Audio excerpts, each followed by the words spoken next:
Hey everyone, good morning all of you. How are you doing today? Doing good? Great. Fantastic. And how is everything? Up to the mark? What about your practice? Doing on a regular basis? Great. So welcome back to my channel English Impact, and I'm your trainer and mentor Prabhakar sir.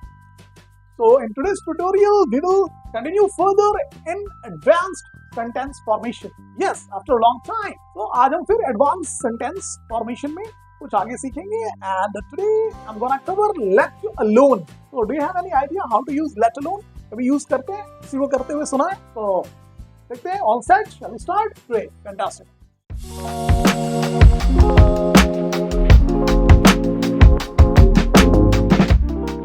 So yes, go ahead with the tips.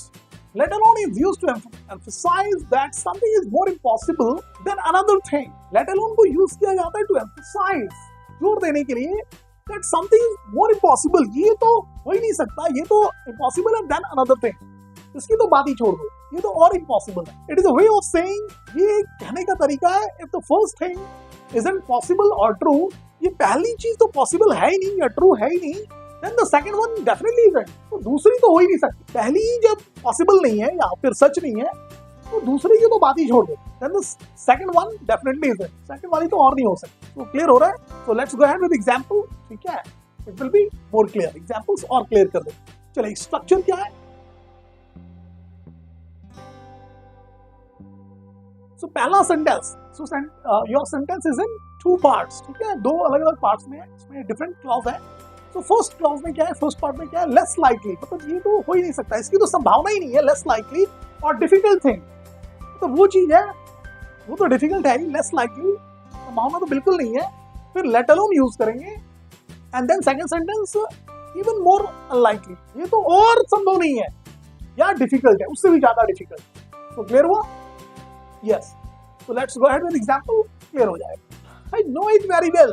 नहीं समझ में आएगा. Now we are moving towards advanced sentence formation. ये basic sentence formation नहीं है in which you are getting one fixed structure. Basic structure में क्या होता था? एक fixed structure होता था and you were just using it and you were done.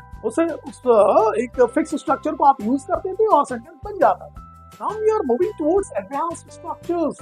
इसमें अब आपको, ठीक है, थोड़ा दिमाग को लगाना पड़ेगा, समझना पड़ेगा, थोड़ा सा अब tricky होती जा रही है चीज, क्योंकि आप एडवांस इंग्लिश की तरफ बढ़ रहे हैं. तो गेटिंग द पॉइंट, फिर भी क्लियर हो जाएगा. ठीक है, आप एग्जांपल्स देखिए, इट विल बी क्लियर. चलिए, पहला एग्जांपल क्या है? He can't boil an egg. वो अंडा तो उबाल ही नहीं सकती, ये तो डिफिकल्ट है उसके लिए. ठीक है, he can't boil an egg, let alone cook a full meal. पूरा खाना बनाना तो दूर की बात है. If he can't do the simple thing, जब ये वो आसान सा काम नहीं कर सकती, there is no way he can do the harder thing. ये तो और हार्डर है उससे, वो तो कर ही नहीं सकती, ये तो भूल ही जाओ. फिर लेट अलोन, ठीक है, इसकी तो बात ही छोड़ दो. तो कुछ ऐसा, she is too nervous to speak in a meeting. She is too nervous to speak in a meeting. वो मीटिंग में बोलने में इतनी नर्वस है.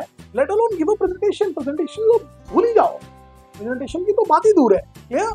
If a small task is harder for her, ये छोटा सा काम प्रेजेंटेशन में, मीटिंग में बोलने में तो उसको घबराहट होती है, वो प्रेजेंटेशन कहाँ से देगी? If a small task is harder for him, a bigger one is even harder. तो प्रेजेंटेशन तो और ज्यादा उसके लिए टफ है. तो clear? She is never been to the next town. वो अगले शहर तक तो गई नहीं है, लेट अलोन अनदर कंट्री. दूसरी कंट्री जाना तो ठीक है, वो तो हो ही नहीं सकता, वो तो और इम्पॉसिबल है. ओके, चलिए, अब आ गया समझ. हाँ, एग्जांपल से चीजें क्लियर हो जाती है. सो क्लियर हो गया कैसे यूज कर रहे हैं. They couldn't afford a used car. Used car तो खरीद नहीं पाए, let alone branded new car. Branded new की तो बात ही छोड़ दो. ठीक है, there isn't enough room for us. हमारे लिए तो जगह नहीं है. There isn't enough room for us. Let alone any guest. तो गेस्ट तो दूर की बात है, हमारे लिए तो जगह नहीं है. He didn't even ask me for water. उसने पानी तक नहीं पूछा, let alone food. खाना तो दूर की बात है, उसने पानी तक नहीं पूछा. She didn't even look at me. उसने मेरे तरफ देखा तक नहीं, let alone talk. बात करना तो दूरी की बात. ठीक है. Many people don't know how to read and write. बहुत सारे लोगों को तो पढ़ना और लिखना तक नहीं आता, let alone speaking English. English बोलना तो भूल ही जाओ, दूर की बात. कई लोगों को तो पढ़ना और लिखना भी नहीं आता. So clear? Practical examples. I don't have a bicycle. मेरे पास बाइसिकल नहीं है, let alone a car. Car तो दूर की बात है. I can't afford to buy a used car. मैं used car तो अफोर्ड कर ही नहीं सकता, खरीद ही नहीं सकता, let alone a new car. New car की तो बात ही छोड़ दो. चलिए, so काफी एग्जांपल्स दे दिए मैंने. क्लियर हो गया? Is there any doubt, any confusion? Can you frame sentences on your own? अब बन जाएंगे खुद से? Great. So just go ahead and frame at least 5-10 sentences and send it in the comment box. I'll definitely go ahead and assess those sentences and share feedback on them. Right? Okay, so that's all for today. So thank you so much, and yes, don't forget to hit the like and subscribe button and share your comments as well. I'm on a mission to transform your broken English into fluent English. That's all for today. Thank you so much. Have a great day.